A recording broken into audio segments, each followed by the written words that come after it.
So my presentation today will be focusing on using 2D grillage models for the analysis of curved steel box girders for the purpose of load rating. Some of the highlights of my presentation will be how to use 2D grillage models as a refined analysis method when the AASHTO live load distribution factors can't be used, how the use of Midas MCT Command Shells can help automate the creation of large complicated bridge models, and then how you can use Excel workbooks with macros to streamline and simplify the data input. The combination of the Excel workbooks and the MCT Command Shell can allow for easy data input into an Excel table and then use a macro to create the MCT file to streamline the whole process. I'll also talk about ways to reduce the analysis runtime of these complex and large Midas civil models. The overall outline today will be a general project overview. It'll be a general brief load rating overview of the Fremont Bridge, which is what we'll be presenting about. And then we'll get into the Midas modeling, and then we'll have a short conclusion and then some time for questions. So the project that I'll be presenting on today was actually two separate projects for the Oregon Department of Transportation. The main project was to rate 26 steel box girder bridges, and this included a wide variety, including curved girders, large skews, flared girders, splitting decks, and also actually there was two railroad car bridges. These bridges were split into three groups. We were also tasked with developing the rating procedures for steel box girders and also developing tools for ODOT. And these will be included in the next load rating manual from Oregon. There was a very large project team, and the project managers were Lynn Hui, Joel Tubbs, and Matt Harlan. I also wanted to give special recognition to Eric Verluga, who had a very significant role and originally was the one who kind of came up with the idea of using the MCT files to help streamline the initial process. So a load rating overview, we'll do a kind of the general process briefly, and then some more kind of specifics about the ODOT procedures. Then we'll get into the steel box girder rating portion, and then live load distribution factors. So the general load rating procedure evaluates the bridge capacity to carry the current vehicles and accounts for the current bridge condition. Rather than doing a capacity over design, it subtracts your dead load from your capacity and then divides it by your live load effects. It's used to identify the need for load posting or strengthening, and then also is used in bridge management systems to prioritize repairs or replacements. The ODOT LRFR manual is their load rating manual, and it currently outlines procedures for 7 different structure types, pin and hanger, expansion joints, and cross beams. The current manual does not cover steel box girders, and that's what we were tasked to do. ODOT's primary software is brass, and for structure types that are not applicable to brass, they use Midas Civil to determine load effects, and then use Excel workbooks to calculate capacities and rating factors.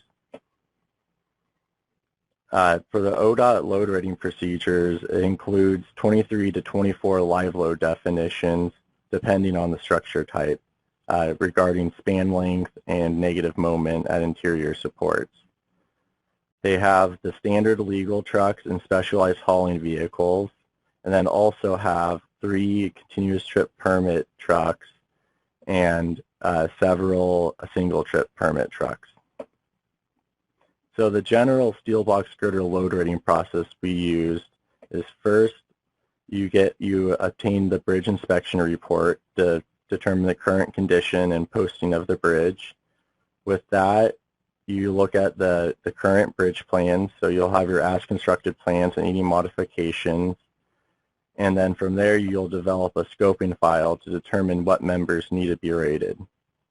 All three of those will go into the primary documentation of the MathCAD prelim file. This is where all inputs are documented that for calculations or assumptions.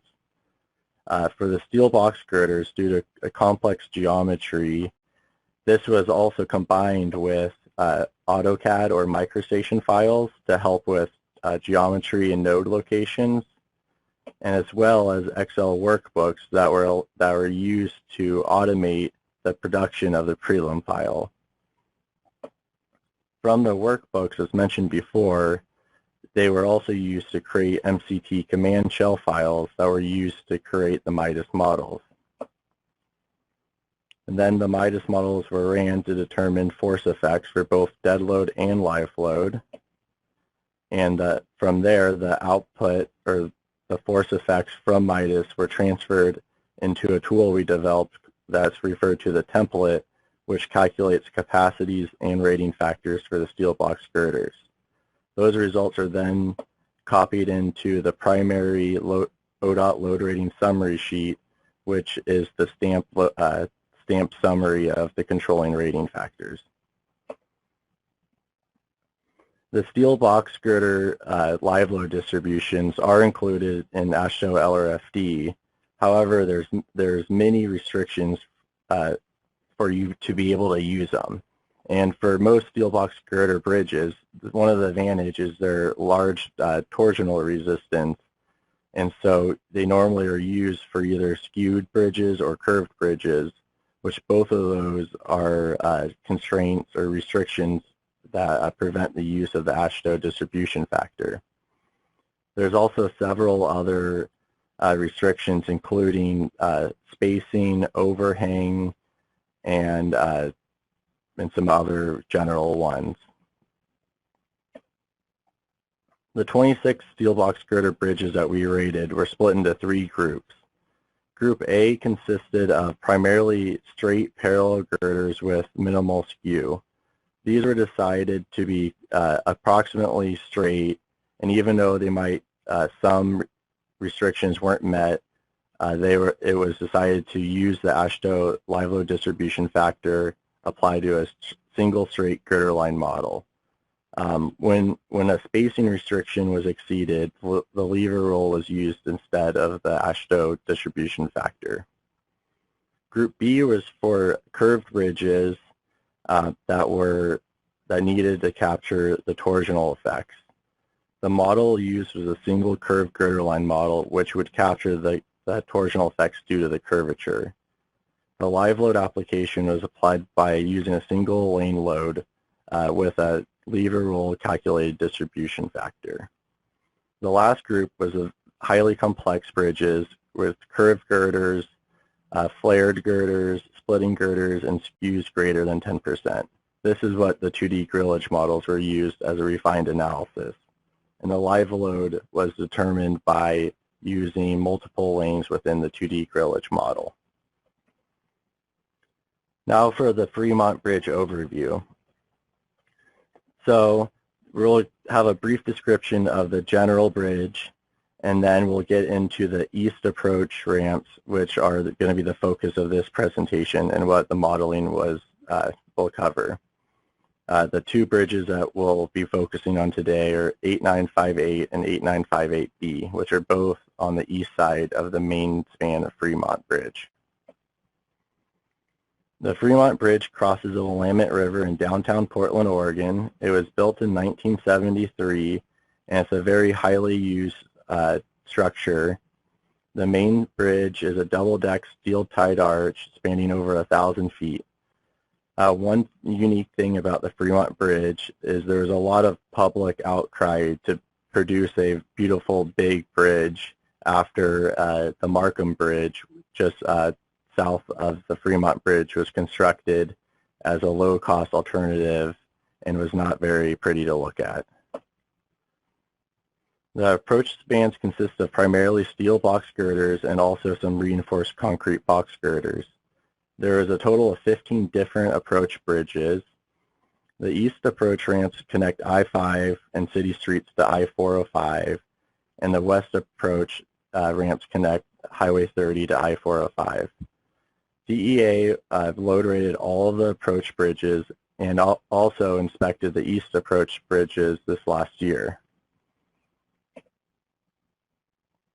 So the two primary east approach ramps that we'll be focusing on today were both double-deck structures, had up to 6 girder lines per deck, included curved girders, flared girders, splitting girders, tapering web depths, and mini cross-section changes. There was also skewed supports, splitting decks, and in-span expansion joints.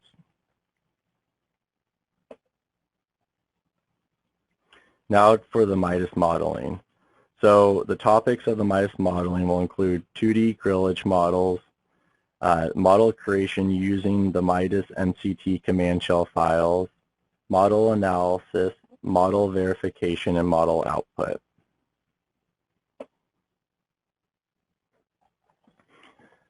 The 2D grillage models were used as the refined analysis method used to determine load effects for the bridges in Group C. These were the complex bridges and were primarily the double-deck Fremont ramps. They also included 3 heavily skewed bridges. A total of 9 unique 2D grillage models were created.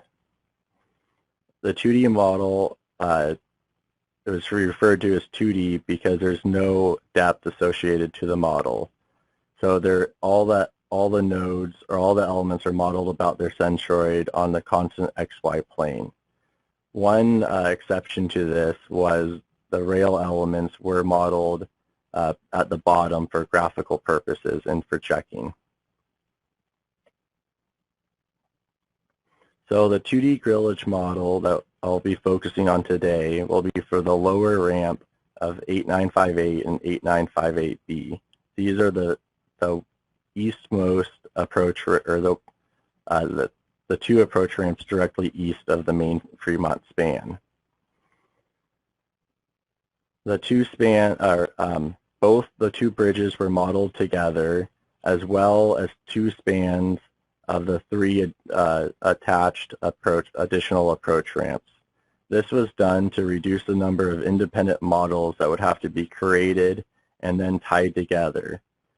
The different bridges are connected with pin and hanger expansion joints, so the supporting span reactions would have to be transferred from one model to another, which is simple for dead load, but for live load it could get complicated.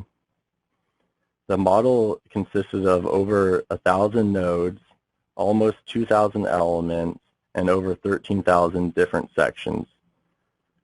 There's multiple traffic line lanes applied for each girder, and the live load is applied to the cross beams. Almost all the model data was defined using MCT files.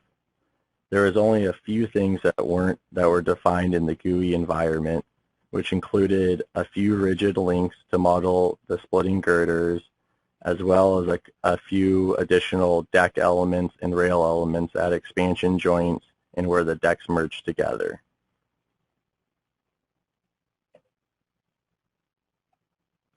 The 2D grillage model's main components consisted of the longitudinal composite steel box girder element, interior transverse composite deck elements, a cantilever transverse deck-only element, so it's just the deck, and then a longitudinal bridge rail element, as seen in the photo before.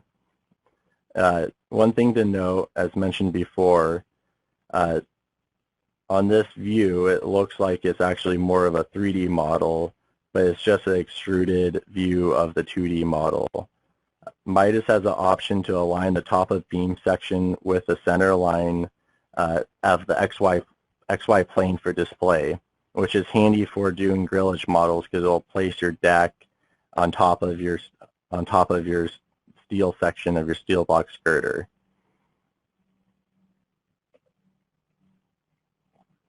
So using the MCT files to create the Midas model. I'll give a brief overview of the MCT Command Shell, the general procedure used, and then I'll get into several different areas that the MCT command shells were used for model generation, which included the initial model setup, creating nodes, creating the composite box girder sections and elements, boundary definitions, which included beam end releases to model the expansion joint and the supports. Also the transverse deck elements, the longitudinal bridge rail elements, dead loads, and live loads.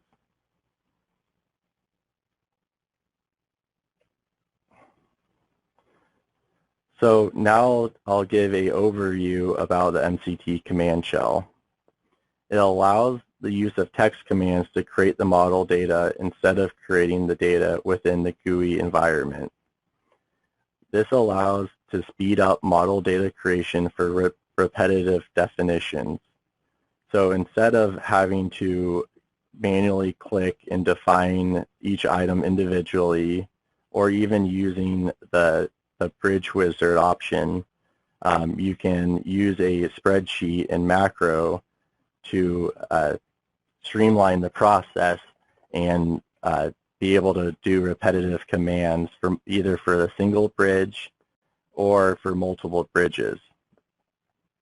It can also reduce errors in the model data because you're clicking less buttons and have less chance to accidentally select the wrong element or node when defining a model data.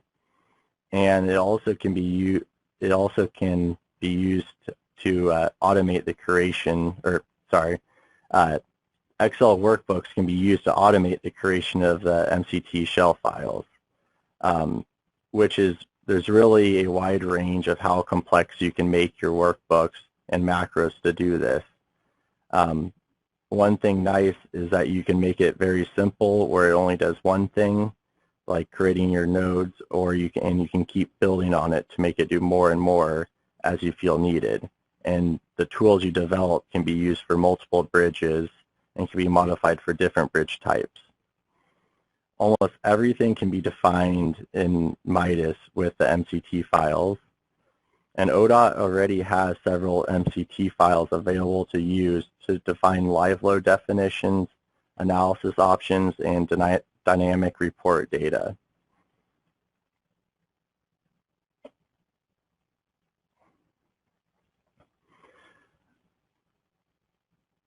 When you insert a command within the MCT command shell window, it'll populate the text command, and it will also provide a description of the command parameters.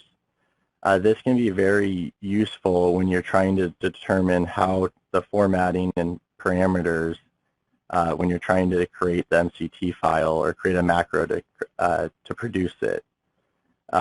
One helpful thing is if you already have a structure defined or a part of a structure defined, you can go into the MCT command shell tool and select the command or data that you're trying to reproduce and click the insert data. This will then will show the parameter formatting with a brief description as well as the actual data. And then so you can create your macro to mimic that. The picture shown here is for creating sections.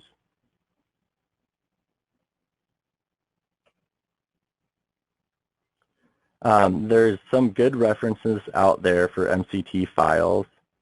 There's the MCT file quick reference, which is listed here. This doesn't have every command, but it has the majority and most commonly used commands. This is very helpful because it kind of describes it in more common language than within the MCT file. So it helps kind of explain what each parameter is and what it's used for. There's also several other resources out there that you can obtain by Googling.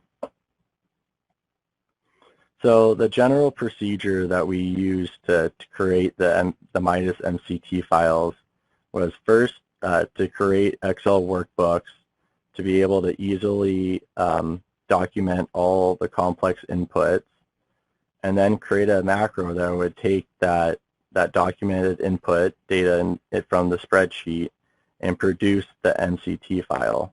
From there, you have the MCT file that you can run in Midas to produce the model.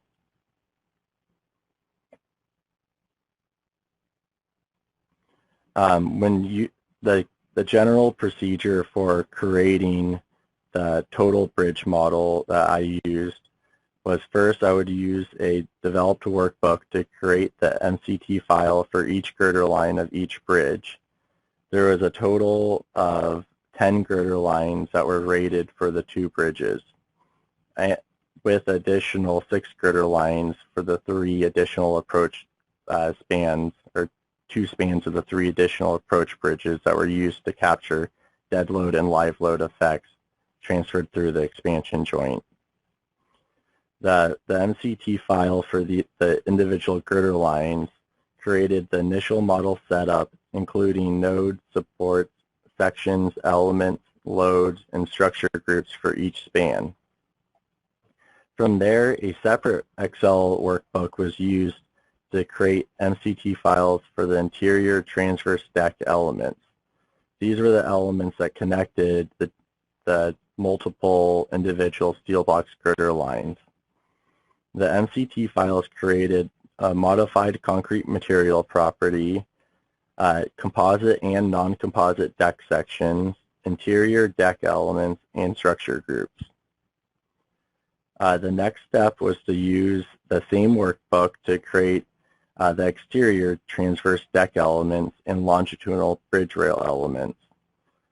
The MCT files for these elements created the additional deck nodes to model the edge of deck at each floor beam and pier location, the cantilever deck section, a stiffness scale factor, and the bridge rail element and structure groups.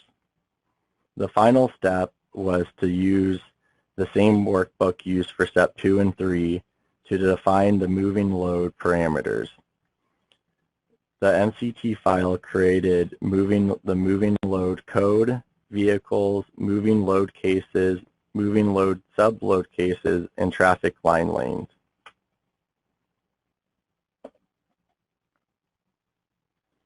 The initial model setup from the MCT files included the project information, units, the structure type, material properties, which was only for the steel material property, static load cases, self-weight definition, load combinations, boundary groups, and custom dynamic report tables.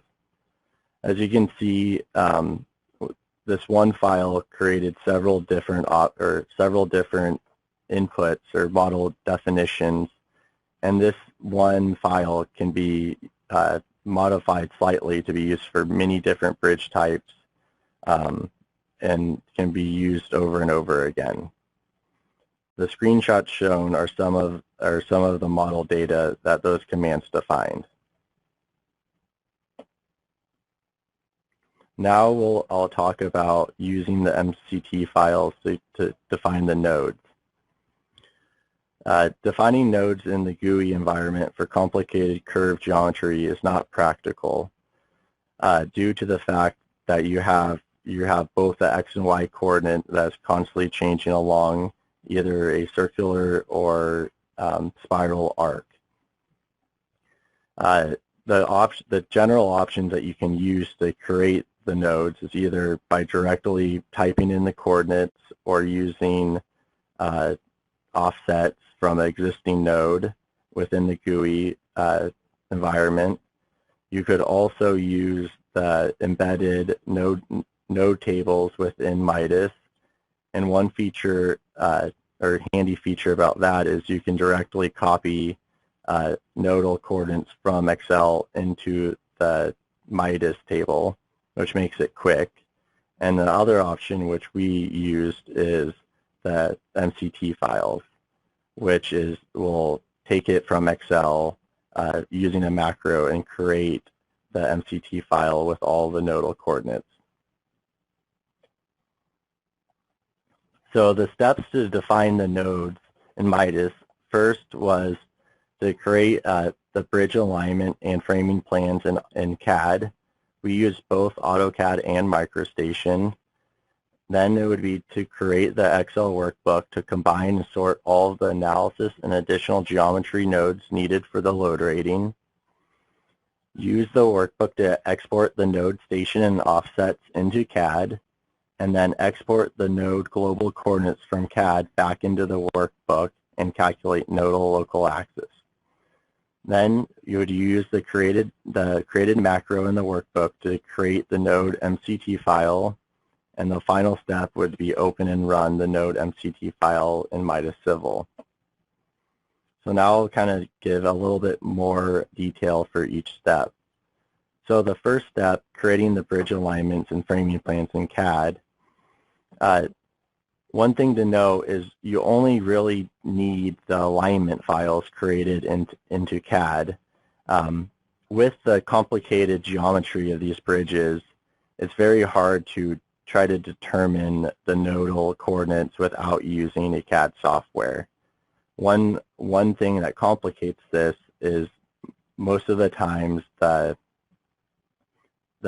alignment will be on a curve, and the offset distance to a girder is not to the center line of the girder, which are used for modeling, but to the exterior flange, and the top flange openings typically can vary along at any given span, which makes it very difficult to try to do it by hand, and can also make it more complicated to try to do it with Excel equations with a more black box approach.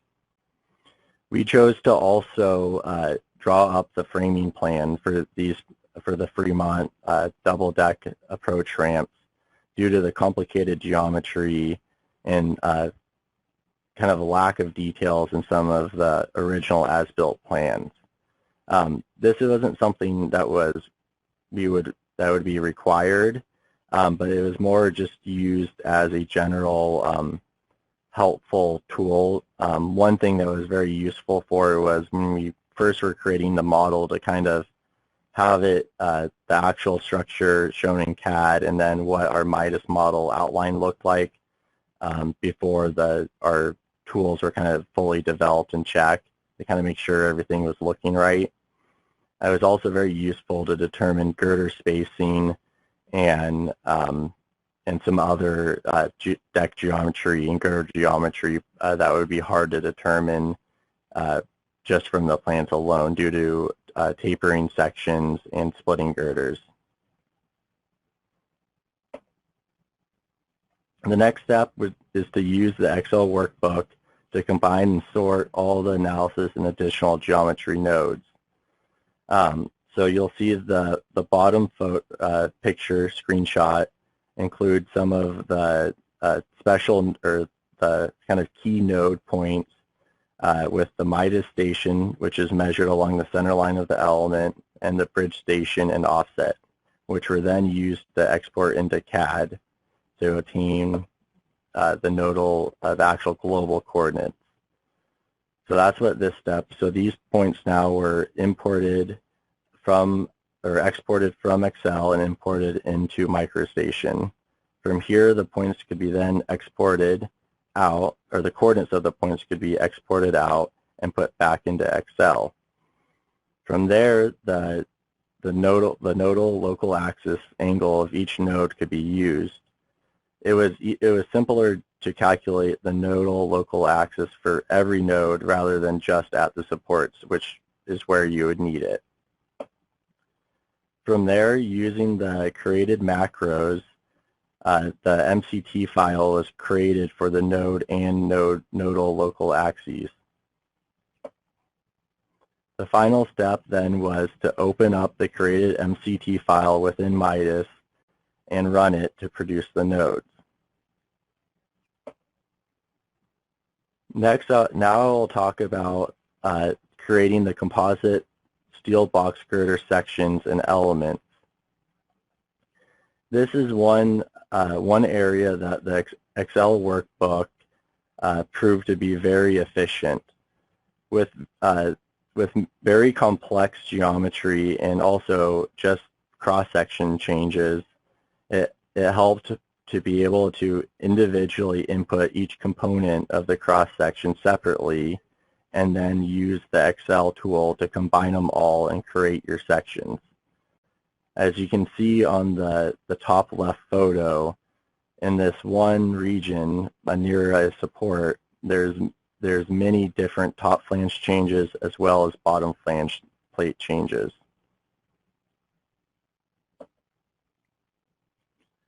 To expand on that, here are some screenshots from the Excel tool we used, which allowed for the individual component input. So the top left was calculated the general bridge length, but also allowed for the web thickness to be inputted. The top right was for your deck thickness and build-up. The next one down allowed for the top flange width and thickness to be entered in individually, and then similarly the bottom flange was able to do that as well. And then you had a overall geometry section where you could provide any kind of tapering width, or either deck widths or web heights in here. And this is also where the web spacing would be defined. And then from there you get you run your macros and you produce only unique Midas sections rather than having many duplicate sections. This was very useful to do, especially when some individual girder lines of a single bridge could have over 100 different unique sections.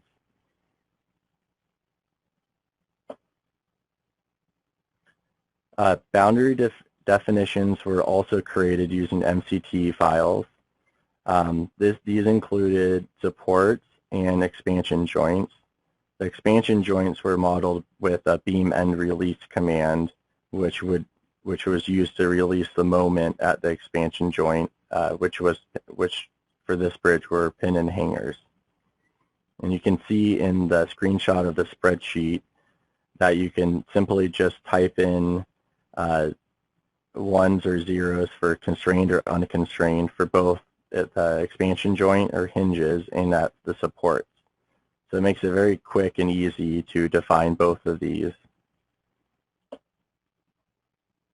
Next will be the transverse deck elements that were used to model the deck, floor beams, cross girders at the piers, and are connected between the adjacent steel box girders. There's three primary types of interior deck elements that were used. There were composite floor beams. So for these elements, at each floor beam location, the actual steel I-shaped floor beam was modeled using a composite section with a tributary deck, which was taken as half the spacing to the adjacent floor beam or expansion joint or pier. Similarly, we use composite cross girders with a tributary deck at the piers. These were typically rectangular closed box sections. At some locations where the deck would split, there would not be a floor beam, but the deck extended past. At this location, we would use a deck-only element that did not have any steel composite section.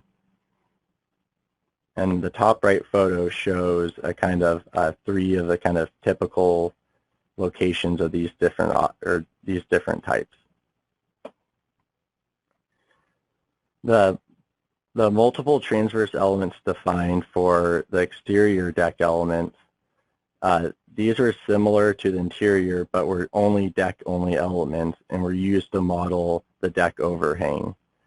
One thing to note is since the girder line models are just beamline elements and modeled about the centroid, the overhang distance of these exterior deck elements can be up, maybe 5 to 8 feet. And to avoid any weird model results from excessive deflections on a rather flexible section, a 50% increase in flexural stiffness was applied to these sections. And shown on the bottom figure shows the edge of deck node that would be created, the cantilever deck element, and then the bridge rail element that we'll discuss later that connected them. Now for the longitudinal bridge rail element. We decided to model the actual bridge rail element for several reasons. One is to capture the dead load effects for the actual location of this load, because depending on where your load is from the centroid of your girders, it can include or produce additional torsional effects. The other main reason was if we utilized this exterior bridge rail element to be used as the reference element for defining the exterior lane load definitions. Shown in the photos in this slide shows how you can use the Midas section property calculator tool to go from what's shown on the plans, then draw in AutoCAD, and then import the AutoCAD drawing into the Midas section property calculator and create a Midas section, which can then be exported and then imported into the Midas Civil section definition, which is shown on the far right.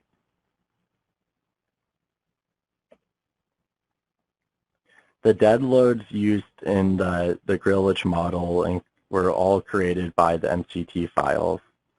These included applied loads,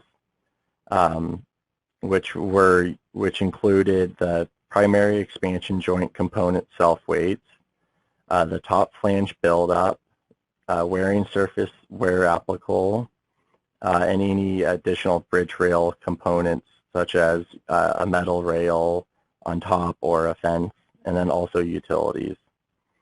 The self-weight was used to account for the self-weight of the steel composite box girder and deck, as well as the cross girders and bridge rail. A self-weight factor was used on the steel section and was set conservatively to 15% to account for stiffeners, splice plates, bolts, welds, and other miscellaneous steel components that were not modeled in the Midas section. This 15% was only applied to steel elements. To achieve this, a modified concrete density was used in order to avoid having that 15% be applied to the concrete elements as well, such as the deck. In Midas, it's not possible to only apply a self-weight, self-weight definition just to a certain material type, so this was a workaround method.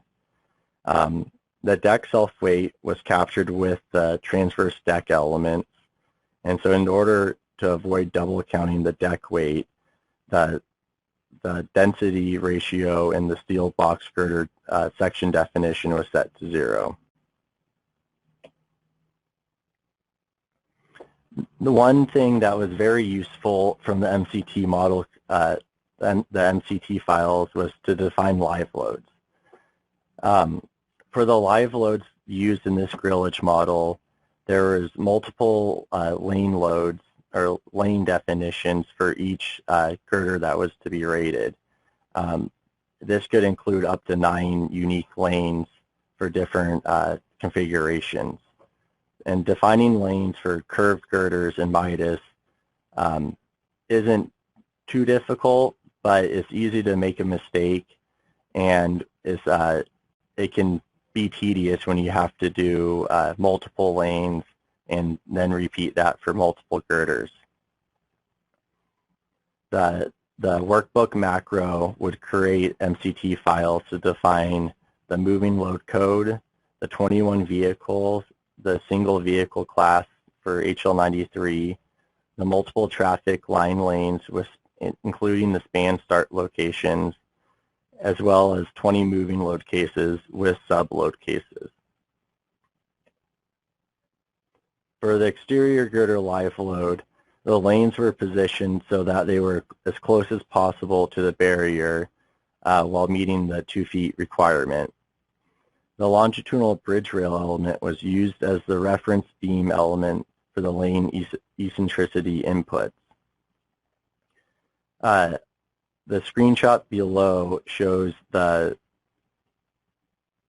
tab of the workbook that is used to define the live load, which only has a few simple inputs, including the type of girder, the number of lanes, and then you use your reference elements and eccentricities. For the interior girder, the lanes were positioned to essentially be centered about the girder, which became difficult with the splitting deck. For the splitting deck locations, individual lane load or traffic lane load had multiple reference or beam reference elements. Before the two independent decks merged together, the bridge rail element was used as the reference element, and then once they merged together, the girder centerline element was used. Shown on the bottom screenshot is a screenshot of the live load worksheet tool, and I created it to allow for 3 different segments to be inputted for a given traffic lane. And one thing nice about the MCT files is that they're very flexible, so you can modify your tool to be more complicated if needed for different situations.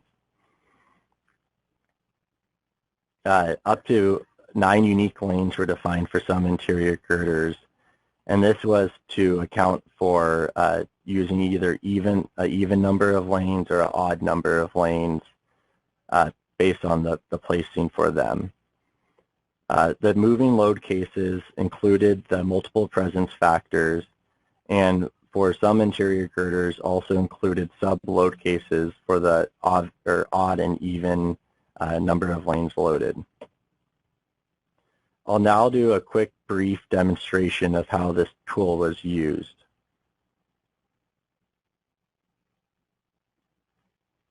So this is one of the spreadsheets that was used to define the MCT command files.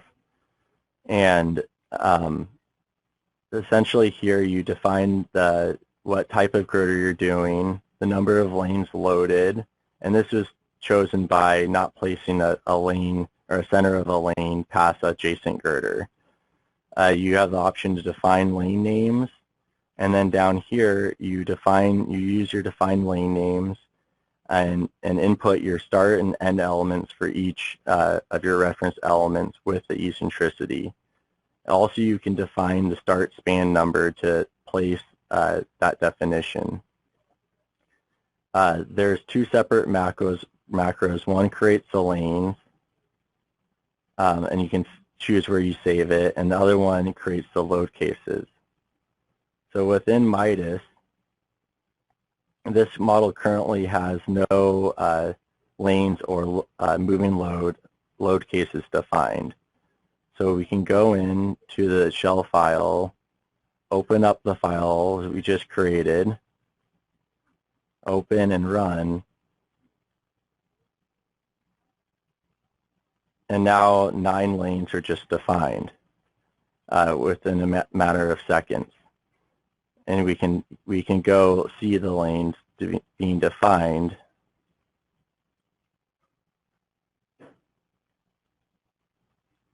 And you can see how they're going on either side of the individual decks and then coming together. Similarly, you can run your moving load cases, and now you defined 21 vehicles, 1 vehicle class, and 20 moving loads. And the moving load cases include sub-load cases for the even and odd lanes. So if you click on the sub-load case, you'll see this one is for 4 lanes loaded and allows up to, or minimum of 0 and up to 4 of the lanes defined.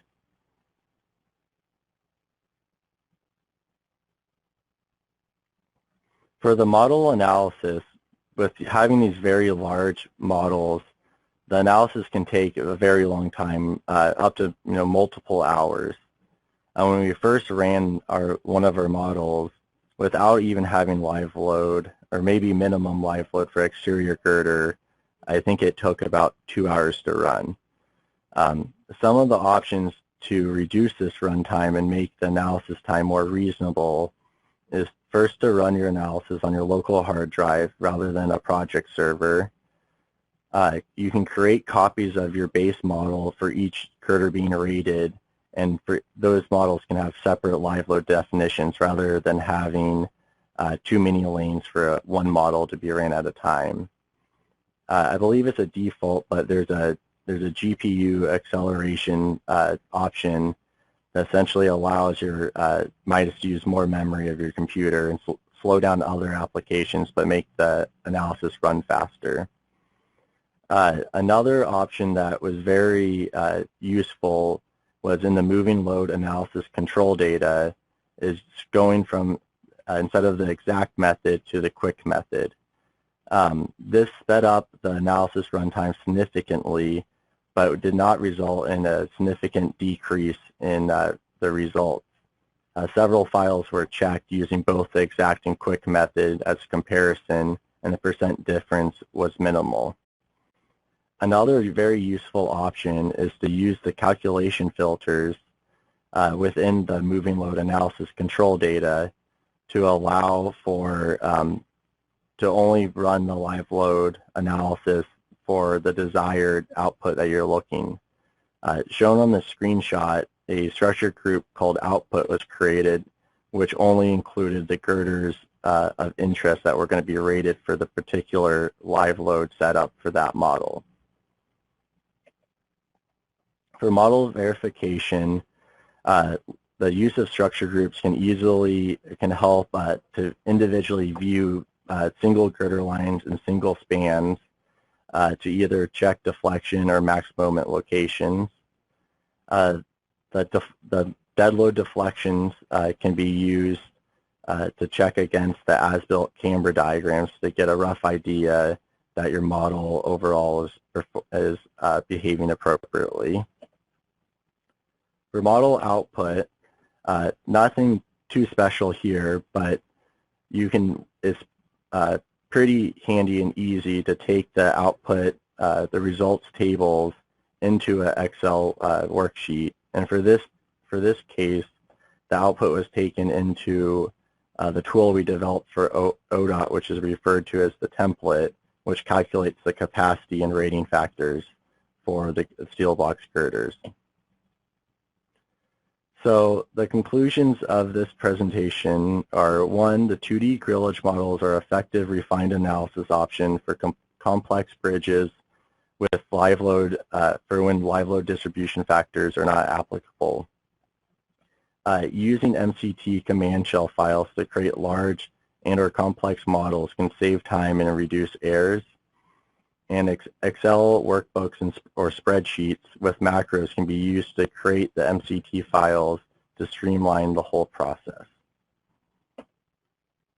And that concludes my presentation today, and now I can answer some of the questions you guys have asked. So one question was the barrier rail included just for the stiffness model, or was it also included in the structural capacity used in the rating calculations? And what was the justification? So the barrier rail element, its primary purpose, one, was to connect the cantilever deck elements together. The other purpose was so you had a reference beam element for defining the exterior girder lanes. That way you could easily just have a constant offset from that element for your lane placement. It wasn't included for it wasn't really needed for necessarily the overall stiffness of the model. The stiffness of the barrier element compared to the steel box girder section is pretty minimal. And the other part was it used for the structural capacity? I I don't believe we took advantage of increasing the effective flange width of the exterior girder for having a composite concrete bridge rail. But if that was done, it would have been done in the post-processing spreadsheet and wasn't used within the model. So one question was, what was the reason for using both AutoCAD and MicroStation for creating initial model geometry and nodal coordinates? And why not just use one CAD program instead of both? So both weren't used at the same time. It was essentially they were used interchangeable. So we had some people that were working on the project that preferred using AutoCAD or didn't know how to use MicroStation or vice versa. And so our workbooks were created to help use or to allow the use of either one. For using the nodal coordinates, they both can do the same task. The only one I believe AutoCAD is required for potentially is for creating the Midas sections. Another question was, were you able to assign structure groups using the MCT file? And that answer is yes. It's actually one of the more handy options. So you can see in my Midas GUI environment, this was the model already created, but the MCT files created over 100 structure groups, and what they do is, open up one up real quick.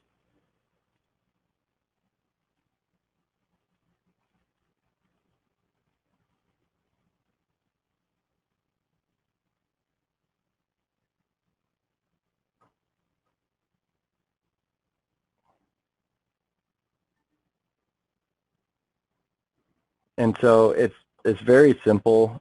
It's just a single group command, and then all you need to do is provide your name, so the superstructure group element name, and then you just define which elements are included in that group.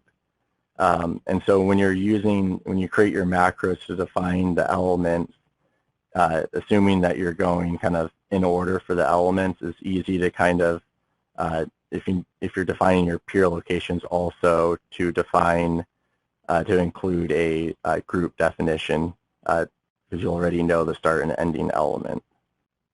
One question was, were the Excel spreadsheets with the macros, if they were created by me or if they can be found on the ODOT website?